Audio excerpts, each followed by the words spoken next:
আল্লাহ নবী বলেন, লা ইয়াজনি জানি হিনা ইয়াজনি ওয়া হুয়া মুমিন, ব্যভিচারকারী যখন ব্যভিচার করে তখন তার ঈমান থাকে না, ব্যভিচার করা অবস্থায় তার ঈমান উপরে ঘুরতে থাকে। একবার চিন্তা করেন যদি ওই অবস্থায় মারা যায়। ওয়ালা ইয়াসরিকু সারিকু হিনা ইয়াসরিকু ওয়া হুয়া মুমিন, চুরি যখন চুরি করে, চোর যখন চুরি করে, চুরি করা অবস্থায় তার ঈমান থাকে না, ঘুরতে থাকে। ওয়ালা ইয়াশরাবুল খামরা হিনা ইয়াশরাবু ওয়া হুয়া মুমিনুন, মদ পান করা অবস্থায় তার ঈমান থাকে না, ঈমানটা ঘুরতে থাকে। ওয়ালা ইয়ানতাহিবু নুহবাতান হিনা ইয়ানতাহিবু ওয়া হুয়া মুমিনুন, ছিনতাইকারী যখন ছিনতাই করে তখন তার ঈমান থাকে না, ঈমান ঘুরতে থাকে। আহারে ছিনতাইকারী আর জিনাকারী আর মদপানকারী তারা যদি একবার ভাবে ওই অবস্থায় যদি আবার মরণ হয়, যে অবস্থায় আমার ঈমানটা যদি না আসে, অপরাধ করা অবস্থায় যদি তার ঈমান না আসে, ওই অবস্থায় যদি তার মরণ হয়ে যায়। সহিহ বুখারীর 6612 নম্বর হাদিসে আল্লাহ নবী বলেন, ইন্নাল্লাহা কাতাবা আলা ইবনি আদম হাজ্জাহু মিনাজ জিনা আদরাকা যালিকা লা মাহালা। আদম সন্তানকে আল্লাহ জিনার পরীক্ষা দ্বারা পরীক্ষা করবেন, কোনো সন্দেহ নাই। ফাজিনাল আইনি আন-নাজরু, চোখের জিনা হলো দেখা, কোন অবৈধভাবে যেই নারীকে দেখা আপনার হারাম, তার দিকে তাকানো, এটা চোখের জিনা।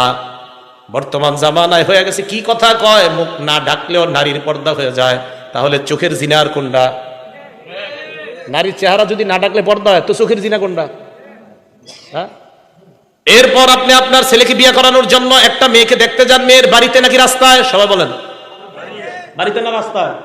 কেন বাড়িতে যাবেন? এখন তো সহজ হয়ে গেছে, মুখ যেহেতু খোলা রাখার কোনো ব্যাপার না। চা দোকানের সামনে দেখলেই তো হয়, দেখে নেবেন চা দোকানের সামনে, কলেজে বাইরে দেখবেন শেষ। হ্যাঁ, টাকাও বাঁচবো, এই তো সুন্দর কথা। কয় টাকাও বাঁচবো, সুন্দর কথা। আব্বারে বলবে, আব্বা চা স্টলের সামনে দেখছি। তাহলে বলেন মুখ ঢাকতে হবে কিনা? আরে মুখ ঢাকতে হবে বলেই তো ছেলে সামান্য সময়ের জন্য ওই দিন মেয়েটাকে দেখা যায়। কত রকমের বিপদে যে একের পর এক পড়বেন আল্লাহ জানে। তো দেখেন এইগুলো এটা। এরপরে রাসূল সাল্লাল্লাহু আলাইহি সাল্লাম বলেন, ওয়াজিনাল লিসান আল মানতিক, মুখের জিনা হলো কথা বলা। যেই নারীর সাথে দেখা দেওয়া হারাম, ওই নারীর সাথে সরাসরি কথা বলাও হারাম, মোবাইলে কথা বলাও হারাম। এই কিভাবে কথা বলা হারাম? মোবাইলে আপনি অপরিচিত একটা নারীর সাথে কথা বললেন, কথা বলার পর রাত্রে আপনি বালিশে মাথা আড়া লাগায় চিন্তা করলেন, না জানি দেখতে তিনি কেমন। আল্লাহ নবী কয়, ওয়ান নাফসু তামান্না ওয়া তাশতাহি, তোমার দিল কল্পনা করে, এটা হলো দিলের জিনা, অন্তরের জিনা।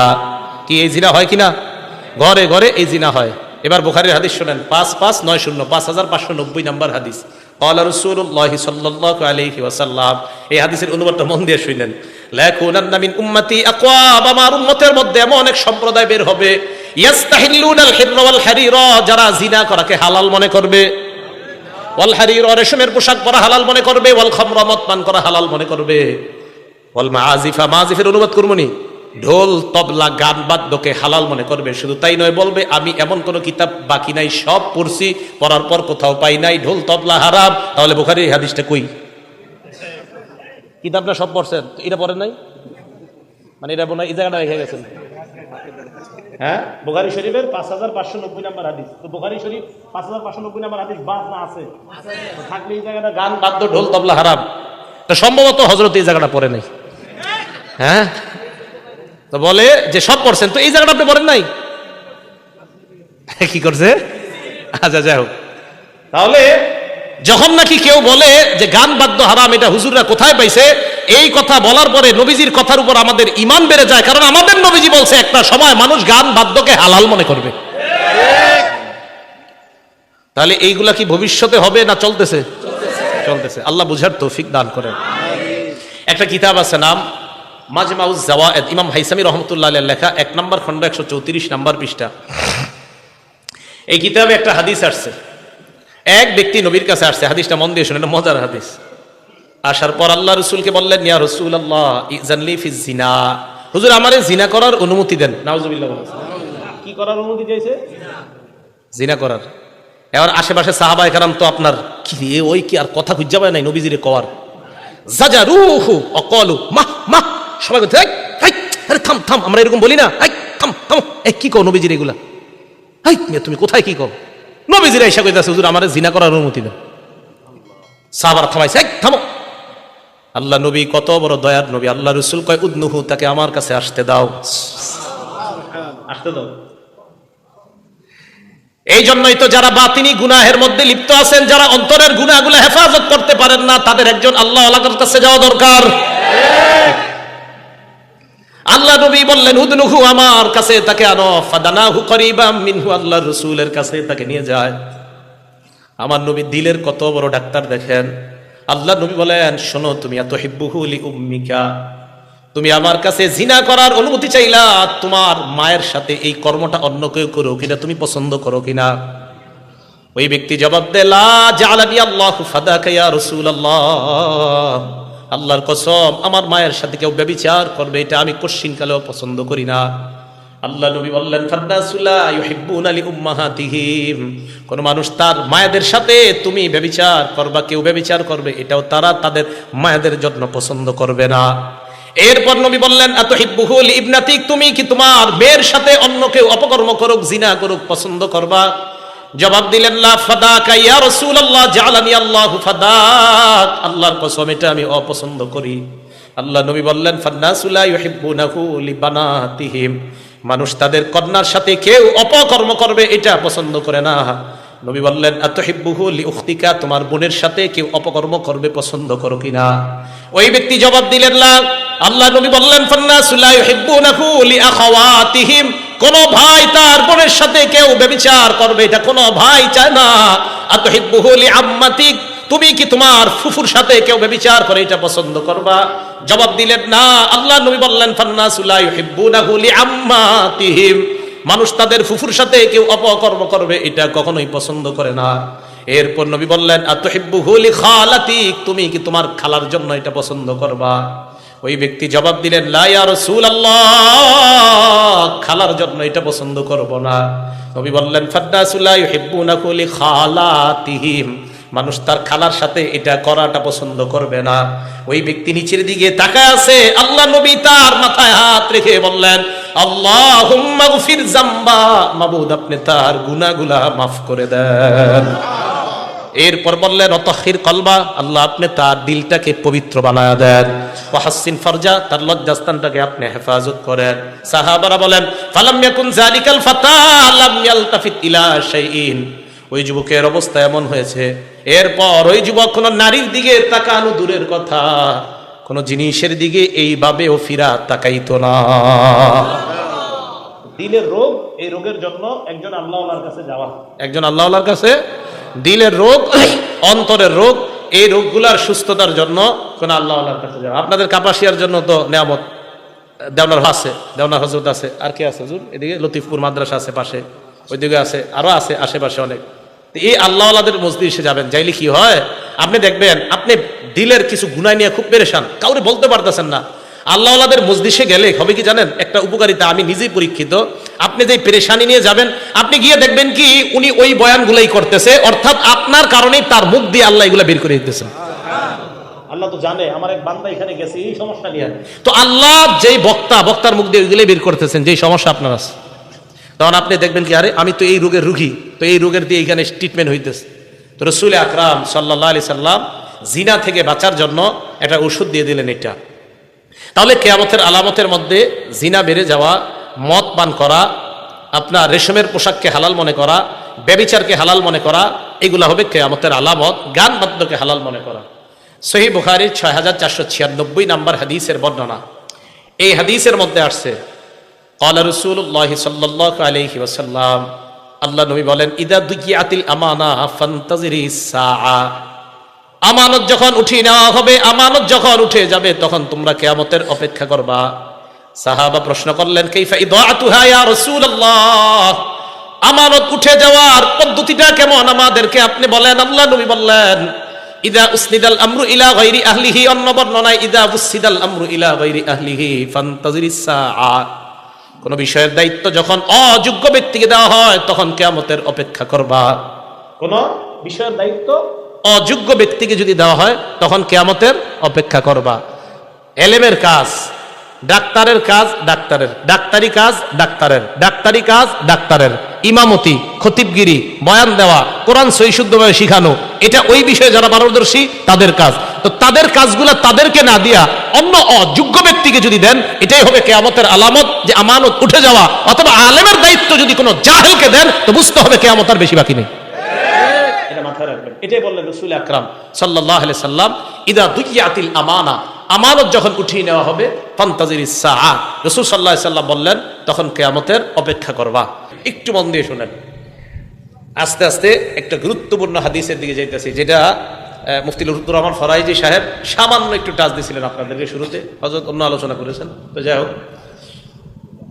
একটা কিতাব আছে হাদিসের নাম মুসনাদে বাজ্জার। কি নাম? মুসনাদে বাজ্জার। আপনারা তো মাশাআল্লাহ বুখারী আর মুসলিম ছাড়া আর নামই শিখেন নাই, শিখার দরকারও নাই, কারণ এই দুই কিতাব ছাড়া কি নবীজি আর কিছু কইছিনি। তো মুসনাদে বাজ্জার এই কিতাবের 6135 নম্বর হাদিস।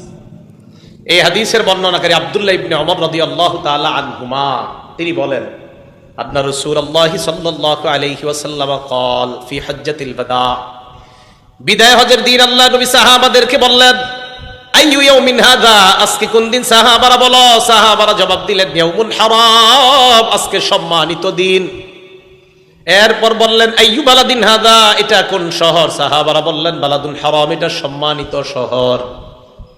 3 নাম্বার প্রশ্ন করলেন, আইয়ু শাহরিন হাযা, এটা কোন মাস? সাহাবারা বললেন, শাহরুল হারাম, এটা সম্মানিত মাস। নবীজি বললেন, ফাইন্নাল্লাহা হাররামা আলাইকুম আমওয়ালাকুম ওয়া দিমাআকুম ওয়া আরাযাকুম ওয়া তাবা দিমাআকুম ওয়া আমওয়ালাকুম ওয়া আরাদাকুম কাহুরমাতি হাদাল ইয়াউমি ওয়া হাদাল বালাদি ওয়া হাদাশ শাহ। নবীজি বললেন, আজকের দিন যেমন সম্মানিত, এই মাস যেমন সম্মানিত, এই শহর যেমন সম্মানিত, আল্লাহ পাক রব্বুল আলামিন তেমনি ভাবে এক মুসলমানের রক্ত, এক মুসলমানের সম্পদ, এক মুসলমানের ইজ্জত অন্য মুসলমানের জন্য হারাম তথা সম্মানিত বানায়া দিয়েছেন। কোন মুসলমানের সম্পদ লুণ্ঠন করা যাবে না, কোন মুসলমানের রক্তপাত করা যাবে না, কোন মুসলমানের ইজ্জত অন্যায়ভাবে হরণ করা যাবে না। এরপর আল্লাহ নবী বললেন, আলা লিউবাল্লিগ শাহিদুকুম গায়িবাকুম, তোমরা যারা এখানে আছো আমার কথাগুলা যারা নাই তাদের কাছে পৌঁছায় দিবা।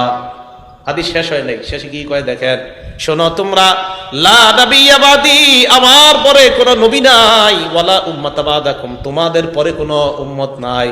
যদি কেউ আমার পরে দাবি করে নবী, এটা নবী না, ভণ্ড প্রতারক। নবীজির পরে কোনো নবী নাই। বলেন, আমাদের নবীজির পরে আর কোনো? তাহলে আমাদের নবী শেষ নবী, উনি শেষ নবী, দুনিয়াতে আসাটাই কিয়ামত নিকটবর্তী হয়ে যাওয়া। এবার আরেকটা হাদিস শোনেন, সহিহ বুখারী হাদিস নাম্বার 3455 নাম্বার হাদিস, 3455 নাম্বার হাদিস। এই হাদিসের বর্ণনাকারী আবু হাযিম রাহমাতুল্লাহি আলাইহি, তিনি বলেন, ক্বাআতু আবু হুরায়রা রাদিয়াল্লাহু তাআলা আন 5 সিনিনা, আমি আবু হুরায়রা রাদিয়াল্লাহু তাআলা আনহুর ক্লাসে 5 বছর বসলাম। সামি'তুহু ইউহাদ্দিসু আন রাসূলিল্লাহি সাল্লাল্লাহু আলাইহি ওয়াসাল্লাম, আমি আবু হুরায়রা রাদিয়াল্লাহু তাআলা আনহুকে বর্ণনা করতে শুনলাম, আল্লাহ নবী বলছেন, কানাত বানু ইসরাঈলা তাসুসুহুমুল আম্বিয়া, বনি ইসরাইলের নবীদের নিয়ম ছিল, একজন নবীর পর আরেকজন নবী দুনিয়াতে আসতেন, আসার পর তিনি নবী হতেন, তিনি তাদেরকে নেতৃত্ব দান করতেন। দেখেন এরপরে কি কয়, কুল্লামা হালাকা নাবিয়্যুন খালাফাহু নাবিয়্যুন, একজন নবী ইন্তেকাল করলে আল্লাহ আরেকজন নবী পাঠায়া দিতেন, একজন নবী ইন্তেকাল, আল্লাহ আরেকজন নবী পাঠায়া দিতেন। এখন আপনাদেরকে একদল এই হাদিস দিয়ে ধোঁকা দিতে পারে, দেখছনি আল্লাহ নিয়ম হইল এক নবী আসলে উনি যখন দুনিয়া থেকে যায় আল্লাহ আরেক নবী পাঠায়, তো মুহাম্মদ সাল্লাল্লাহু আলাইহি সাল্লামের পরে আল্লাহ আরেক নবী কেন পাঠাবে না? ধোঁকা দিতে পারে। এটা কিভাবে ধোঁকা দিবে জানেন? হাদিস একটু বইলা ধোঁকা দিবে, পরে যে আরেকটু আছে হাদিস ওইটা আর পায় না। ঠিক বেদাতি যারা, এরা আপনাদেরকে হাদিস শোনায় ধোঁকা দেয়, ওই হাদিস যে হাদিসের শেষেই জবাব নবী দিয়ে দিছে, বাকি অংশ কয় না, যেটুকু অংশ দিয়ে ধোঁকা দেওয়া যাবে অতটুকু কয়। তো এই যে হাদিসটা না, এই হাদিস দিয়ে বলবে, দেখছো বনি ইসরাইলের নবী একজন আসে যায় আবার আসে, একজন আসে যায় আবার আসে, তো মুহাম্মদ সাল্লাল্লাহু আলাইহি সাল্লাম আসলেন, এরপর আরেকজন কেন আসবে না? ধোঁকাবাজ কিভাবে ধোঁকা দেয়?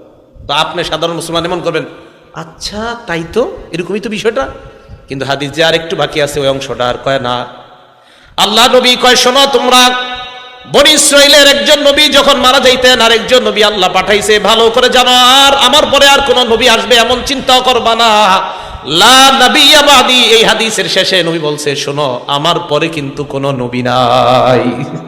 এই হাদিসে আল্লাহ নবী জানায়া দিলেন আমার পরে কিন্তু নবী নাই। ধোকাবাজরা প্রথম অংশ দিয়ে ধোকা দিতে পারে, নবী গেলে আরেকজন আসে।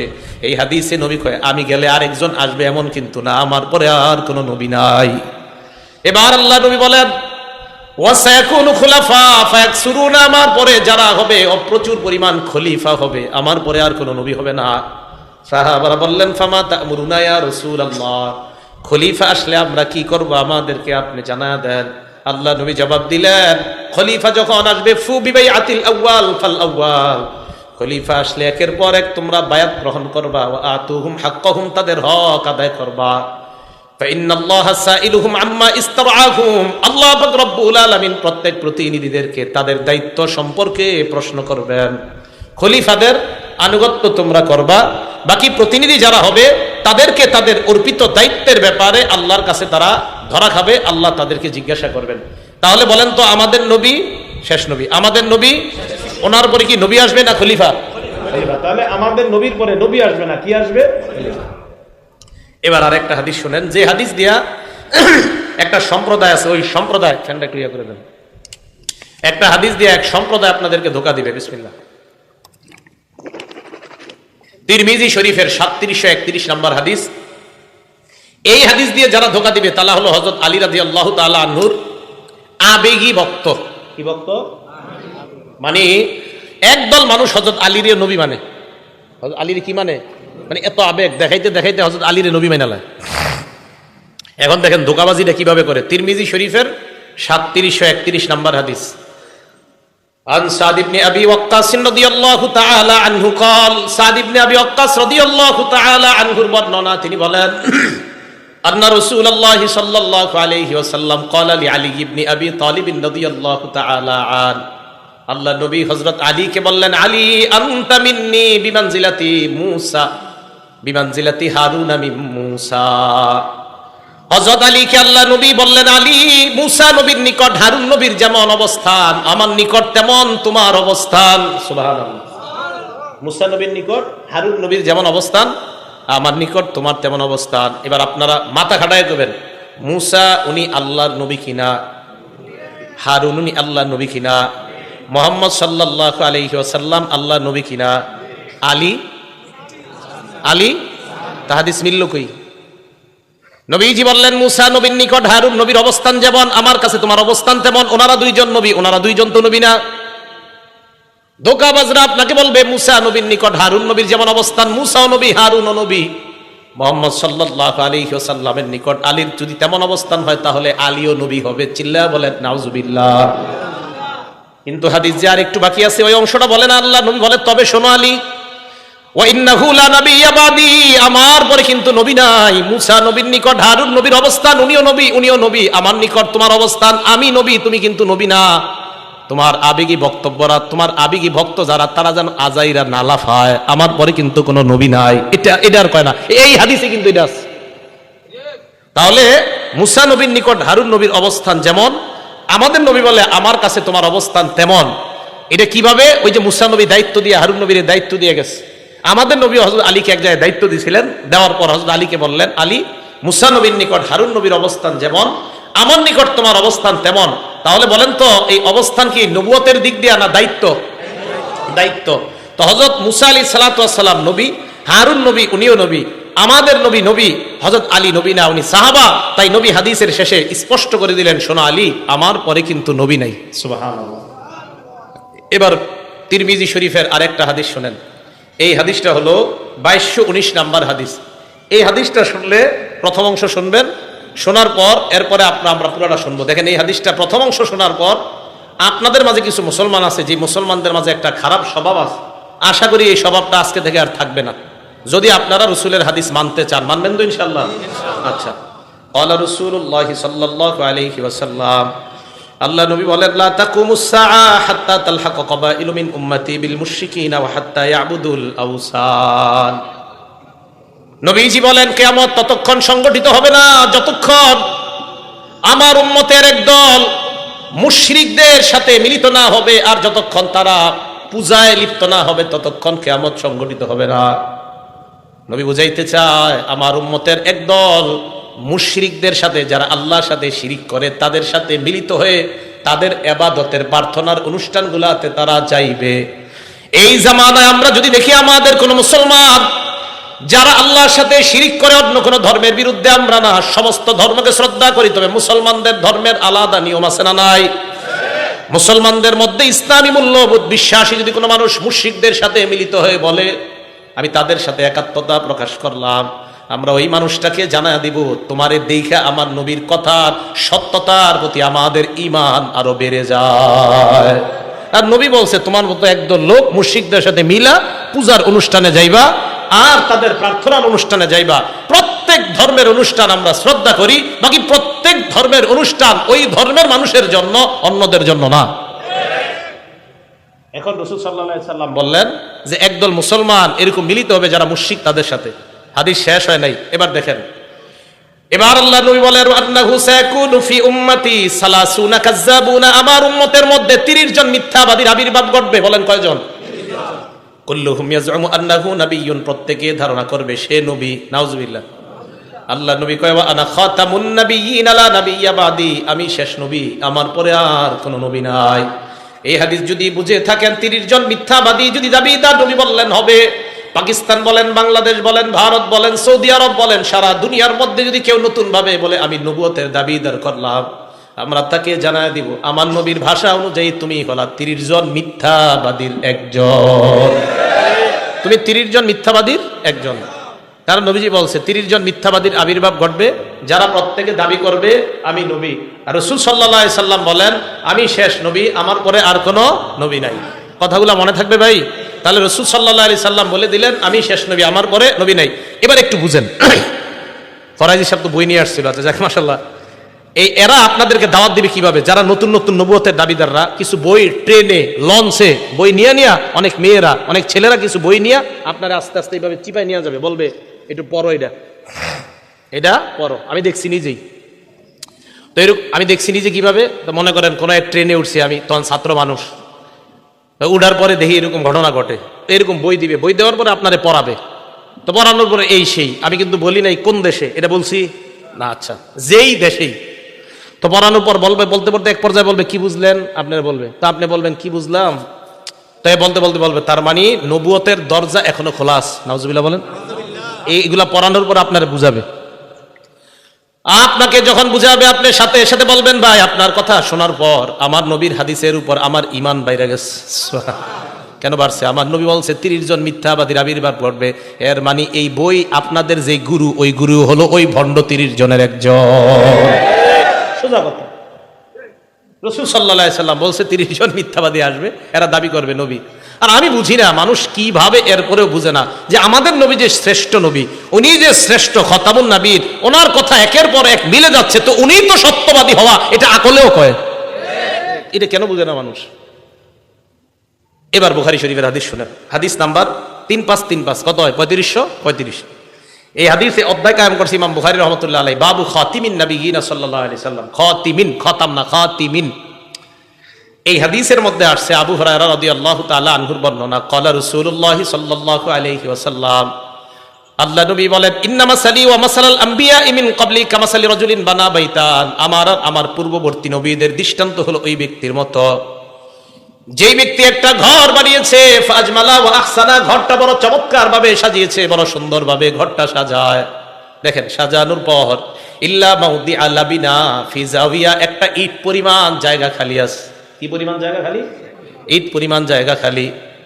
ফাজালাত নাসিয়া তুফুনা বিহি, জনগণ ওই ঘরটা দেখতে যায়, ঘরের চারপাশে ঘুরে, ওয়া জাবুন আলা, আশ্চর্য হয়, এত সুন্দর একটা ঘর, এই ঘরটা কেমনে একটা ইট এখনো বাকি আছে, আহারে ইটটা দিলে কত সুন্দর হইতো, সবাই এটা কয়। একটা ঘর অনেক সুন্দর, মানে এর চেয়ে সুন্দর আর ঘর হয় না, কিন্তু একটা ইটের জায়গা খালি।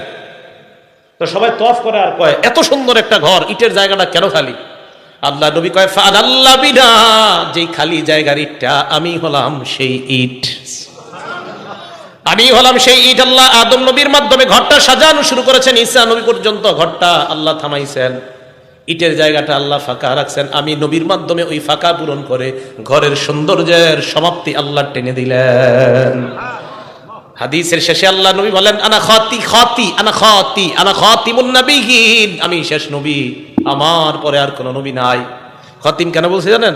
যারা আপনাদেরকে ধোকা দিতে চায় না, এরা কয় খতিম না খতাম, এরা কয় খতিম না খতাম। আপনি জবাব দিবেন, যদি খতিমও কও তাও নবী শেষ নবী, যদি খতাম কও তাও নবী শেষ নবী। পাল্টা প্রশ্ন করবে আপনাকে খতামের দলিল কি, আপনি জবাব দিবেন সূরা আহজাবের 40 নম্বর আয়াত হলো খতামের দলিল। এরা বলবে খতিমের দলিল কি, বলবেন বুখারীর 3535 হলো খতিমের দলিল। তামের দলিলও আছে, তিমের দলিলও আছে। সূরা আহজাবের 40 নম্বর আয়াতে আল্লাহ বলেন, মা কানা মুহাম্মাদুন আবা আহাদিম মির রিজালিকুম, মুহাম্মদ সাল্লাল্লাহু আলাইহি ওয়াসাল্লাম তোমাদের কারো পুরুষের পিতা নন, ওয়ালাকিন রাসূলুল্লাহ, তিনি আল্লাহর রাসূল, খাতামান নবিয়্যিন, সুবহানাল্লাহ, খাতাম, তিনি শেষ নবী। তাহলে খাতাম বলেন, খাতিম বলেন, মুহাম্মদ সাল্লাল্লাহু আলাইহি সাল্লাম শেষ নবী, ওনার পর আর কোনো নবী নাই। বইস্তু আনা ওয়াস সাআতু কাহাতাইন, কিয়ামত আর আমার মাঝে এত সময় ব্যবধান, অর্থাৎ আমি আশা মানি কিয়ামত আর বেশি দিন বাকি নেই। আরেকটা হাদিস শুনেন, সহিহ বুখারীর 5231 নম্বর হাদিস। ক্বালা রাসূলুল্লাহ সাল্লাল্লাহু আলাইহি ওয়াসাল্লাম, আল্লাহ নবী বলেন, ইন্না মিন আশরাতিস সাআ আইয়ুরফাল ইলম, নবীজি বলেন কিয়ামতের আলামতের মধ্যে এটাও একটা আলামত, আইয়ুরফাল ইলম, ইলম উঠে যাবে। বলেন কি উঠে যাবে? ভালো করে বলেন, কি উঠে যাবে? ইলম উঠে যাবে। ফরাইজি সাহেবের বয়ানের শুরু দিক দিয়ে একটু শুনছি, পরে আবার ঘুমাইসে গেছে, মন চাইছে শুনতাম, কিন্তু পরে বৈশা ঘুমাই গেছে। শুরু দিক দিয়ে উনি ওলামাদের শান আলোচনা করতেছিলেন। তো দেখেন কি কয় আল্লাহ, ইন্নাল্লাহা লা ইয়ারফাউল ইলম, ও ইন্না মিন আশরাতিস সাআ আইয়ুরফাল ইলম, কিয়ামতের আলামতের মধ্যে একটা হলো ইলম উঠিয়ে নেওয়া হবে। কি উঠিয়ে নেওয়া হবে? 2 নাম্বার, ওয়াসবুতাল জাহলু, মূর্খতা প্রতিষ্ঠিত হবে, মূর্খতা সমাজের মধ্যে ছড়ায় পড়বে। আলহামদুলিল্লাহ সূরাটা বিশুদ্ধভাবে পড়তে পারে না, কয় আপনার সাথে আমি বহস করতে চাই। আমি কিন্তু বহস পারিও না, আমারও তো যোগ্যতা নাই, সত্যি সত্যি। মুবাহিস তো আমাদের ফরাইজ হিসাব আবরার ভাই, ওনারা তো অনেক সময় বলে, কয় আমি বহস করতে চাই, সূরা ফাতিহা কি পারে না, শুদ্ধ পারে না। আমি বলছি না যে উনি বহসে পারবে না, যিনি বলে মাশাআল্লাহ উনিও ভালো বহস করে, কথার কথা যেই বলে উনি বলুক, আপনাদের কেউ বলেন, অথবা একটা জেনারেল শিক্ষিত আপনারা বলেন যে আমি আপনার সাথে বহস করতে চাই, আমি বলবো না মাশাআল্লাহ এটা আপনার যোগ্যতা, আল্লাহ তাআলা আরো বাড়ায়া দেখ, কিন্তু আমি সাথে সাথে বলবো বহস করতে কতক্ষণ লাগবে। তো আপনি বলবেন 1 ঘন্টা, 2 ঘন্টা, 3 ঘন্টা। আমি বলবো ভাই এই 1-2 ঘন্টা সময় নষ্ট না কইরা সূরা ফাতিহাটা শিখা নামাজটা শুদ্ধ করেন। সময় নষ্ট করবেন, ফাতিহাটা শিখেন। খারাপ কথা বলছি? আমি কিন্তু বলি নাই যে আপনি বহসের যোগ্যতা রাখেন, আপনি বহসের যোগ্যতা রাখেন, এটা স্বীকার করছি। এবং আমি আরিফ বিন হাবিব তো মনে করি সবাই আমার চেয়ে ভালো জানেন বহস, কিন্তু আমি বলি যদি সূরা ফাতিহা, এটা আমি আলহামদুলিল্লাহ ভাই আমার সূরা ফাতিহাটা আমি শুদ্ধ করে শিখছি, আমি একটু বলতে পারবো আল্লাহর কাছে, আল্লাহ আমি শুদ্ধ করে নামাজ পড়ার চেষ্টা করছি। কিন্তু আপনি অনেক বড় বহস করুন না লোক, কিন্তু আপনি সূরা ফাতিহা জানেন না, আমার আর আপনার মাঝে দুইজনের মাঝে আল্লাহ কিন্তু আপনাকে ঠেকায় দিবে।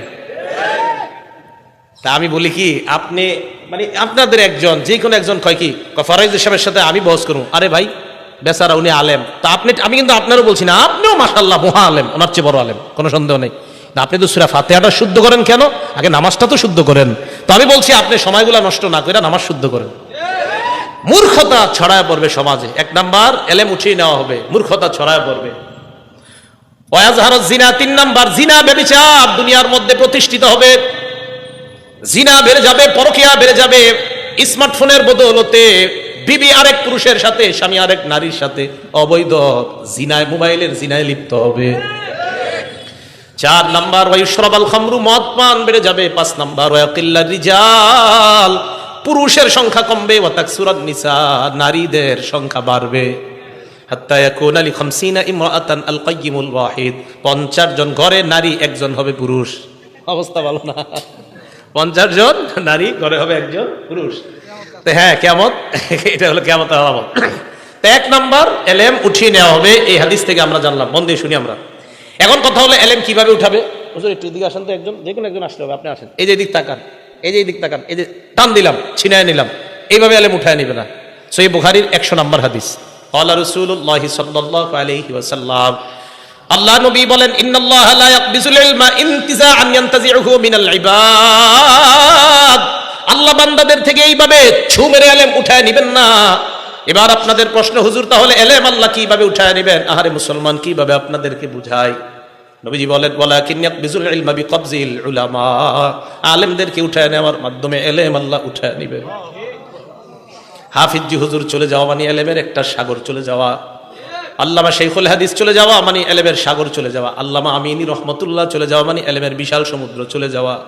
আর আমি আর আপনি চটি বই পড়ি আর দাবি করি হুজুররা কি জানে আমি সব জানি। এটা আফসোসের কথা।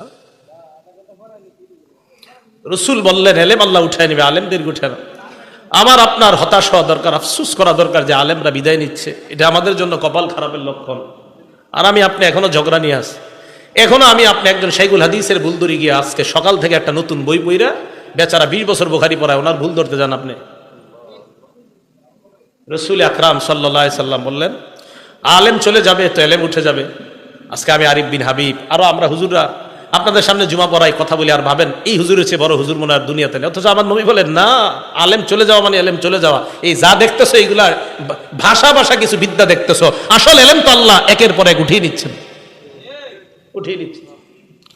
এই চিন্তা চেতনা না। বুখারী শরীফের সব মানেন তো এই হাদিসটা একটু মানতে পারেন না যে বুখারীর 100 নম্বর হাদিসে নবী বলছেন এলেম আল্লাহ উঠিয়ে নেয় আলেমদেরকে উঠায় নেওয়ার মাধ্যমে। তো এই চেতনা, এই চিন্তা, এই পেরেশানি আমার আপনার মাথায় কেন আসে না? সর্বনাশ, আমাদের দেশের আলেমরা চলে যাওয়া মানে তো এলেম চলে যাচ্ছে। আমি আপনি এই টেনশন না করে নতুন নতুন ভাবে আমি আপনি দাবি করতে চাই আমি কোরআন বেশি বুঝি, আমি হাদিস বেশি বুঝি। এত বেশি বুঝতে বুঝতে হাদিস অস্বীকার করে শুধু কোরআন বুঝে এখন শুধু কোরআন, কারণ আপনি নতুন শুধু কোরআন আর হাদিস দরকার নেই। অপেক্ষায় থাকেন, কিছুদিন পরে বলবে কোরআনের এই অংশটুকু মানি না, এটুকু মানি। এটার অপেক্ষায় থাকেন, বলবে। কেন বলবে জানেন? আমি তো জানি কেন বলবে। কারণ যারা শুধু কোরআন মানে হাদিস মানে না, এদের দাবি হলো এরা কোরআন বুঝে। আমি এদেরকে অসংখ্যবার বলছি এরাও কোরআন বুঝে না। কেন বলছি জানেন? আমি এদেরকে বলছি আপনারা পুরা কোরআন পড়েন না, এই জন্য বুঝেনও না। এদের অনেককে আমি বলছি যে আপনারা কোরআনও বুঝেন না। কিভাবে বুঝেন না কোরআন? আপনি তো কোরআন পুরাটা পড়েন না। আপনি কোরআন নিয়ে কারোর সাথে বসলে কি করেন? সামনে একটা আইপ্যাড কি জানি নিয়ে বসে, আপনার ওই যে ল্যাপটপ ট্যাব নিয়ে বসার পরে একটার পরে আয়াত এবার দেখে বস করতে চায়। আমি আরিফ বিন হাবিব আজকে আপনাদের সামনে বলছি ওইটা নিয়ে না বইসা, এই যে এখানে আজকে আমি বসে রয়েছি, আপনি এখানে আসেন, আমি কোরআনের একের পর এক আয়াত বলি, আপনিও বলেন তো দেখা যাবে কেমন আপনি আহলে কোরআন। আহলে কোরআন শুধু কোরআন মানে কি? কোরআন ইন্টারনেট ল্যাপটপ কোরআন। আপনি তো কোরআন এত বুঝেন তো আসেন না আপনি এমনি রাস্তায় মনে করেন আসর নামাজ পড়ছি দুজন এক মসজিদে, আসরের নামাজের পরে দুজন দাঁড়ায় একটু কথা বললাম, জনগণ দেখুক। আপনি তো এটা জীবনে করবেন, কারণ আপনি নিজেও জানেন কোরআনের কয়েকটা আয়াত আপনি মুখস্থ করছেন, বাকিগুলো আপনার জানা নাই। আজীব এক পেরেশানিতে আছি আমরা। রাসূল আকরাম সাল্লাল্লাহু আলাইহি সাল্লাম বললেন আল্লাহ এলেম উঠিয়ে নেবেন আলেমদেরকে উঠায় নেওয়ার মাধ্যমে। কিভাবে উঠায় নেবেন বলেন তো? আলেমদেরকে। নবীজি বলেন হাত্তা ইদা লাম ইবকি আলিমান, মানুষ আর আলেম খুঁজে পাবে না। এক পর্যায়ে ইত্তাখাযান নাসু রুউসান জুহাল, মানুষ জাহেলদেরকে ধর্মীয় নেতা বানাবে। জাহেলদেরকে ধর্মীয় নেতা বানানোর পর ফাসুইলু, তাদেরকে প্রশ্ন করা হবে। প্রশ্ন করার পর ফাফতাউ বিগাইরি ইলমিন, বিদ্যা ছাড়াই ফতোয়া দিয়ে দিবে। ফাদল্লু ওয়া আদল্লু, নিজেরাও পথভ্রষ্ট হবে, যাদেরকে ফতোয়া দিবে তাদেরকেও পথভ্রষ্ট বানাবে। আমি অবাক হয়ে যাই, বিভিন্ন জায়গায় আমাদের দেশেও সারা দুনিয়াতে এমন এমন কিছু মানুষ আছে যাদেরকে এই পর্যন্ত আমি জীবনেও দেখি নাই কোনো প্রশ্নে বলছে এটা আমার জানা নাই, সব জানে। আমি অবাক, এমন এমন অনেক ব্যক্তি আছে যারা মানে কোনো প্রশ্নে উনি কখনো বলে নাই আমি জানি না, অথচ আল্লাহর রাসূল অনেক প্রশ্নে বলছে আমি জানি না, জিবরাইল না জানাইলে। কি আজীব বর্তমান যুগের এমন এমন আলেম আছে যারা কোনো প্রশ্নে না আমি জানি না মানে উনি সব জানে। পরে যাই না কি হয় জানেন? এমন এক ফতোয়া দেয় যে ফতোয়ার কারণে জনগণের মধ্যে দুই দল হয়ে যায়। মানে অবাক, ফতোয়া এভাবে দিবে, জাহেলদেরকে যখন নেতা বানাবে। তো আল্লাহ এইভাবে আলেমদের মাধ্যমে এলেম উঠিয়ে নেবেন। এটা গেল একটা বিষয়। এরপরে বললেন ওয়াজহারুজ জিনা, ব্যভিচার সমাজে প্রতিষ্ঠিত হবে, ব্যভিচার বেড়ে যাবে। সহিহ বুখারী 2475 নম্বর হাদিস, ক্বালা রাসূলুল্লাহ সাল্লাল্লাহু আলাইহি ওয়াসাল্লাম, আল্লাহ নবী বলেন লা ইয়াজনি জানি হিনা ইয়াজনি ওয়া হুয়া মুমিন, ব্যভিচারকারী যখন ব্যভিচার করে তখন তার ঈমান থাকে না। ব্যভিচার করা অবস্থায় তার ঈমান উপরে ঘুরতে থাকে। একবার চিন্তা করেন যদি ওই অবস্থায় মারা যায়। ওয়ালা ইয়াসরিকুস সারিকু হিনা ইয়াসরিকু ওয়া হুয়া মুমিন, চুরি যখন চুরি করে, চোর যখন চুরি করে, চুরি করা অবস্থায় তার ঈমান থাকে না, ঘুরতে থাকে। ওয়ালা ইয়াশরাবুল খামরা হিনা ইয়াশরাবু ওয়া হুয়া মুমিনুন, মদ পান করা অবস্থায় তার ঈমান থাকে না, ঈমানটা ঘুরতে থাকে।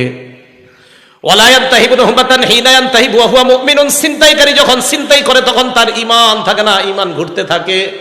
আহারে ছিনতাইকারী আর জিনাকারী আর মদপানকারী তারা যদি একবার ভাবে ওই অবস্থায় যদি আবার মরণ হয়, যে অবস্থায় আমার ঈমানটা যদি না আসে, অপরাধ করা অবস্থায় যদি তার ঈমান না আসে, ওই অবস্থায় যদি তার মরণ হয়ে যায়, সহিহ বুখারীর 6612 নম্বর হাদিসে আল্লাহ নবী বলেন, ইন্নাল্লাহা কাতাবা আলা ইবনি আদম হাজ্জাহু মিনাজ জিনা আদরাকা যালিকা লা মাহালা।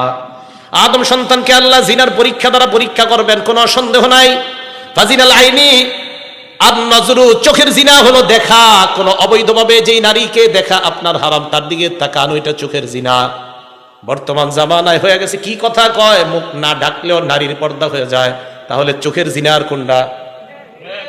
নারীর চেহারা যদি না ঢাকলে পর্দা হয়, তো চোখের জিনা কোনটা? হ্যাঁ। এরপর আপনি আপনার ছেলেকে বিয়ে করানোর জন্য একটা মেয়েকে দেখতে যান, মেয়ের বাড়িতে নাকি রাস্তায়? সবাই বলেন বাড়িতে না রাস্তায়? কেন বাড়িতে যাবেন? এখন তো সহজ হয়ে গেছে, মুখ যেহেতু খোলা রাখার কোনো ব্যাপার না, চা দোকানের সামনে দেখলেই তো হয়। দেখে নেবেন চা দোকানের সামনে, কলেজে বাইরে দেখবেন শেষ। হ্যাঁ, টাকাও বাঁচবো, এই তো সুন্দর কথা। কয় টাকাও বাঁচবো, সুন্দর কথা। আব্বারে বলবে, আব্বা চা স্টলের সামনে দেখছি। তাহলে বলেন মুখ ঢাকতে হবে কিনা? আরে মুখ ঢাকতে হবে বলেই তো ছেলে সামান্য সময়ের জন্য ওই দিন মেয়েটাকে দেখা যায়। কত রকমের বিপদে যে একের পর এক পড়বেন আল্লাহ জানে। তো দেখেন এইগুলো এটা। এরপরে রাসূল সাল্লাল্লাহু আলাইহি সাল্লাম বলেন, ওয়াজিনাল লিসান আল মানতিক, মুখের জিনা হলো কথা বলা।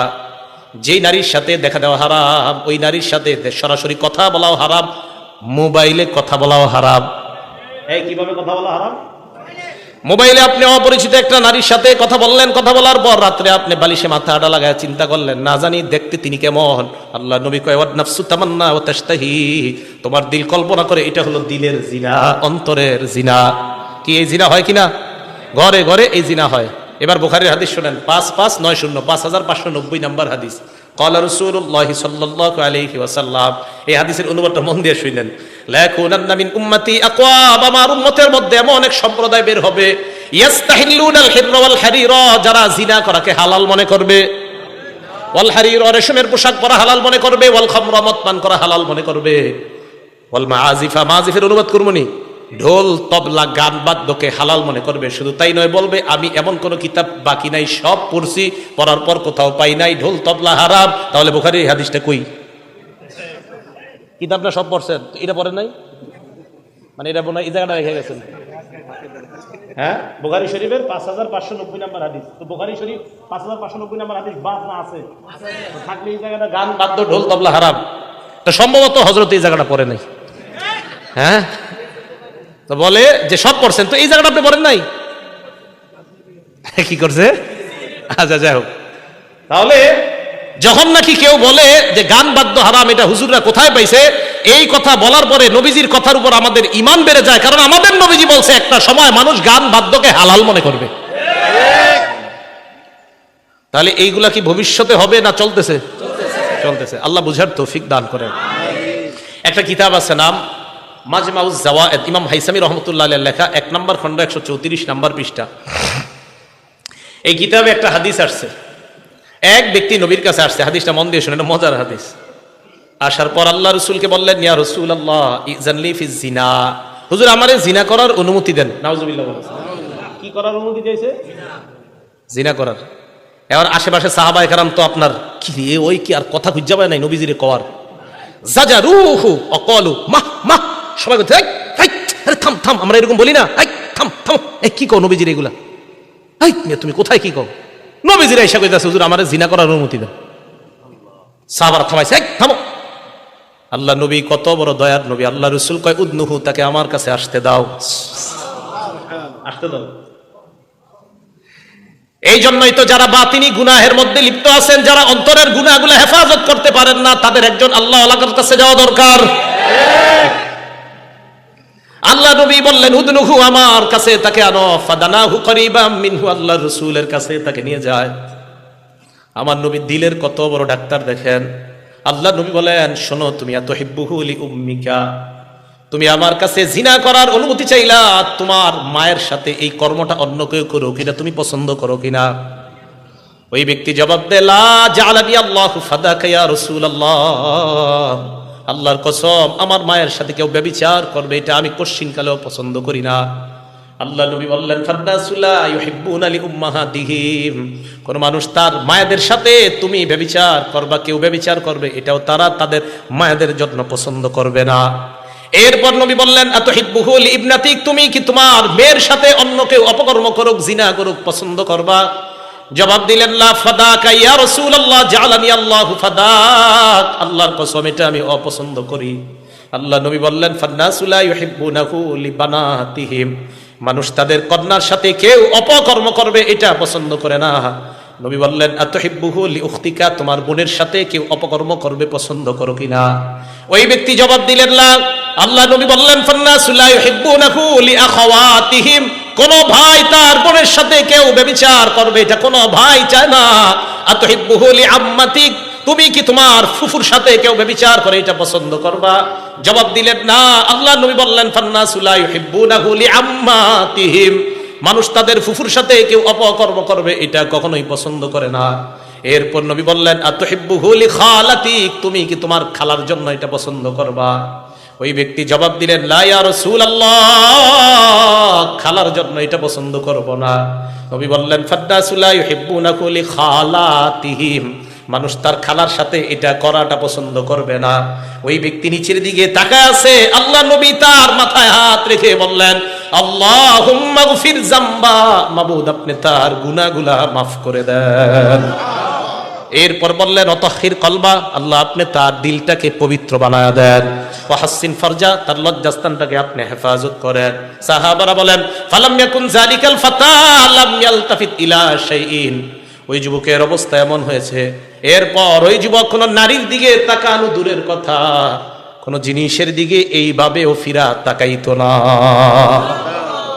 দিলের রোগ, এই রোগের জন্য একজন আল্লাহওয়ালার কাছে যাওয়া, একজন আল্লাহওয়ালার কাছে। দিলের রোগ, অন্তরের রোগ, এই রোগগুলার সুস্থতার জন্য কোন আল্লাহওয়ালার কাছে যাওয়া। আপনাদের কাপাসিয়ার জন্য তো নেয়ামত দেওনার আছে, দেওনার হযরত আছে, আর কে আছে হুজুর? এদিকে লতিফপুর মাদ্রাসা আছে পাশে, ওইদিকে আছে, আরো আছে আশেপাশে অনেক। এই আল্লাহওয়ালাদের মজলিসে যাবেন, যাইলে কি হয় আপনি দেখবেন আপনি দিলের কিছু গুনাহ নিয়ে খুব পেরেশান, কাউরে বলতে পারতেছেন না। আল্লাহওয়ালাদের মজলিসে গেলে হবে কি জানেন, একটা উপকারিতা, আমি নিজেই পরীক্ষিত। আপনি যে পেরেশানি নিয়ে যাবেন, আপনি গিয়ে দেখবেন কি উনি ওই বয়ানগুলাই করতেছে, অর্থাৎ আপনার কারণেই তার মুখ দিয়ে আল্লাহ এগুলা বের করে দিতেছেন।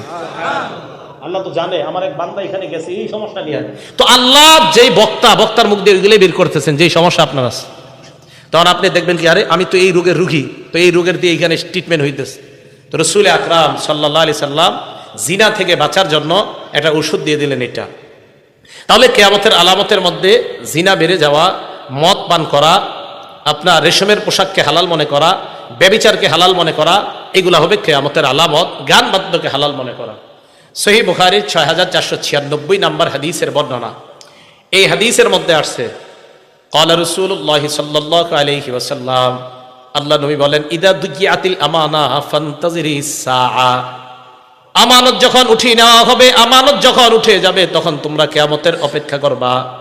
সাহাবা প্রশ্ন করলেন কাইফা ইদাআতুহা ইয়া রাসূলুল্লাহ, আমানত উঠে যাওয়ার পদ্ধতিটা কেমন আমাদেরকে আপনি বলেন। আল্লাহ নবী বললেন ইদা উসনিদাল আমরু ইলা গায়রি আহলিহি, অন্য বর্ণনায় ইদা উসনিদাল আমরু ইলা গায়রি আহলিহি ফান্তাজিরিস সাআ, কোন বিষয়ের দায়িত্ব যখন অযোগ্য ব্যক্তিকে দেওয়া হয় তখন কিয়ামতের অপেক্ষা করবা।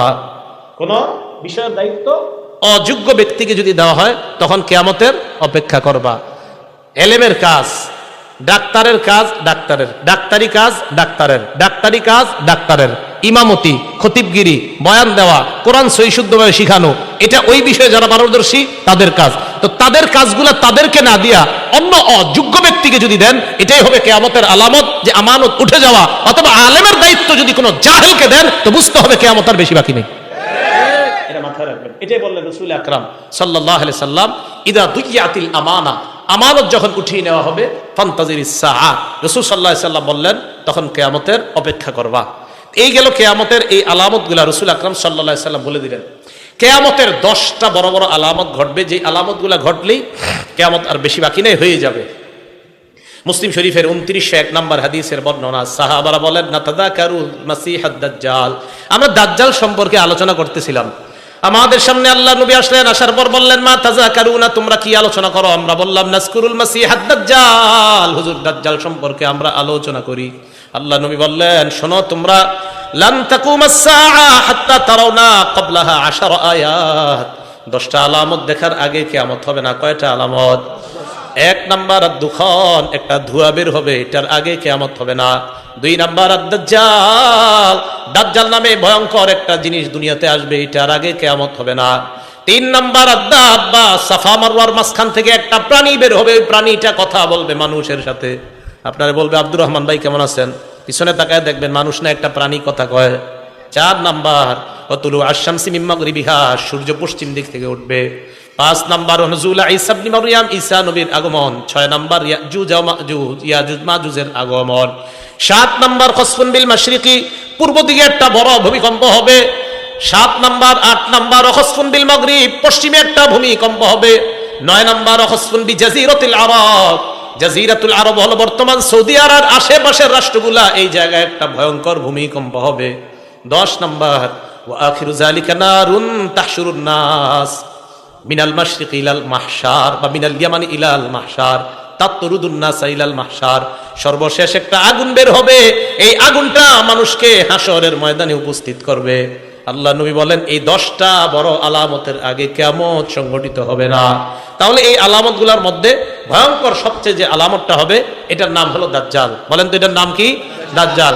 মুসলিম শরীফের বর্ণনা আসছে, রাসূল আকরাম সাল্লাল্লাহু আলাইহি সাল্লাম 2946 নম্বর বর্ণনায় বলছেন, মা বাইনা খালকি আদম ইলা সামা ইলা কিয়ামিস সাআ, আদম নবী থেকে কিয়ামত পর্যন্ত খলকুন আকবারু মিনাদ দাজ্জাল, দাজ্জালের চেয়ে ভয়ঙ্কর কোন সৃষ্টি দুনিয়াতে আসে নাই, তো এটাই হবে সবচেয়ে ভয়ঙ্কর সৃষ্টি। তো কিয়ামতের আলামতগুলার যেইগুলা বর্তমানে বলা হচ্ছে, জিনা ব্যভিচার ইত্যাদি বেড়ে যাওয়া, এই গুনাহগুলা থেকে আমরা বেঁচে থাকা, আর বড় বড় আলামতগুলা আসবে, ওই সময়ের জন্য দোয়া করা, আল্লাহ আমাদের আত্মীয় স্বজন যারা বেঁচে থাকবে তারা যেন ঈমানের উপর বেঁচে থাকতে পারে, এই দোয়া করা। আল্লাহ তৌফিক দান করেন। আমিন। আখিরু দাওয়ানা আনিল হামদুলিল্লাহি রাব্বিল আলামিন।